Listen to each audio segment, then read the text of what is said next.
விழுப்புரம் மாவட்டம் செஞ்சிக்கோட்டையில் யுனெஸ்கோ அமைப்பினர் ஆய்வு செய்து வருகின்றனர். தற்போது கிடைத்துள்ள அண்மை செய்தி ஒன்றை பார்த்து வருகிறோம். விழுப்புரம் மாவட்டம் செஞ்சிக்கோட்டையில் யுனெஸ்கோ அமைப்பினர் ஆய்வு செய்து வருகின்றனர்.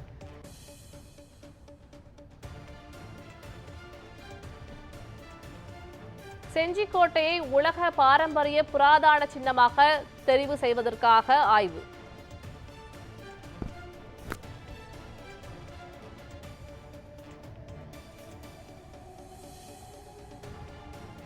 மன்னராட்சியை பறைசாற்றும் விதமாக 830 ஆண்டுகளை கடந்து கம்பீரமாக காட்சியளிக்கிறது செஞ்சிக்கோட்டை. தற்போது கிடைத்துள்ள அண்மை செய்தி ஒன்றை பார்த்து வருகிறோம்.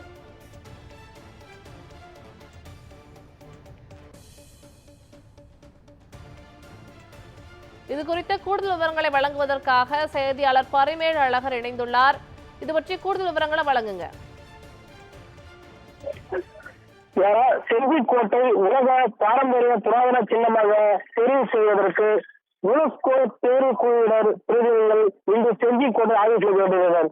அதாவது பார்த்தீங்கன்னா, உலக அளவில் புராதன சின்ன இடங்களை யுனெஸ்கோ குழு ஆய்வு செய்து உலக பாரம்பரிய சின்னமாக அறிவித்துள்ளது. அதன்படி தமிழகத்தில் கும்பகோணம் கோயில், கோயில், ஜெயங்கொண்டம் கங்கைகொண்ட சோழபுரம் சிற்பங்கள், மேற்கு தொடர் வளர்ச்சி, நீலகிரி ரயில் உள்ளிட்டவற்றை பாரம்பரிய சின்னங்களாக அறிவித்துள்ளது. செய்த 12 கோட்டைகள் மராட்டிய மன்னர்கள் ராணுவ ஏழாமல் இருந்தது என்பதால் இவற்றை கலாச்சார ரீதியாக உலக பாரம்பரிய சின்னமாக அறிவிக்க வேண்டும் என யுனெஸ்கோவிற்கு மத்திய அரசு பட்டியலில் 11 கோட்டைகள் நகரமற்றாவிலும் தமிழகத்தில் விழுப்புரம் மாவட்டத்தில் உள்ள செஞ்சிக்கோட்டை இடம்பெற்றுள்ளன. மராட்டியர்கள் கிபி 1678 முதல் 1697 வரை செஞ்சிக்கோட்டை தலைமையிடமாக கொண்டு ஆட்சி செய்ததால் புராதன பட்டியலில் இடம் பெற்றுள்ளது. மத்திய அரசு பரிந்துரைத்துள்ள 12 கோட்டைகளையும் யுனெஸ்கோ குழுவினர் தேர்வு செய்த குழு பிரதிநிதி செஞ்சியை பார்வையிட்டு வருகின்றனர்.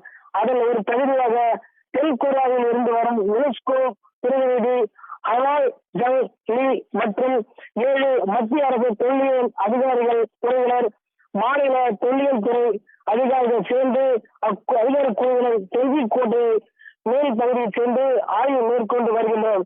செஞ்சிக்கோட்டை ஆய்வு செய்து வரும் குழுவினர் மதியம் 12 மணிக்கு மேல் காவல்துறை உயர் அதிகாரிகள், மாவட்ட ஆட்சியர், கூடுதல் ஆட்சியர் உள்ளிட்ட அதிகாரிகள் 3 மணி நேரமாக ஆய்வுக் கூட்டம் நடத்தி பிறகு பொதுமக்கள் மற்றும் மக்கள் பிரதிநிதிகள் 30 பேர் கொண்ட குழுவை சந்தித்து பேச உள்ளனர். இக்குழுவில் பரிந்துரை அடிப்படையில் செஞ்சிக்கோட்டை உலக பாரம்பரிய சின்னமாக அறிவிக்கப்படும் என இப்பகுதி மக்கள் எதிர்பார்த்து வருகின்றனர். விழுப்புரம் மாவட்டம் செஞ்சிக்கோட்டையில் யுனெஸ்கோ அமைப்பினர் ஆய்வு செய்து வருகின்றனர். இது பற்றிய கூடுதல் விவரங்களை வழங்கியதற்காக நன்றி பரிமேல் அழகர்.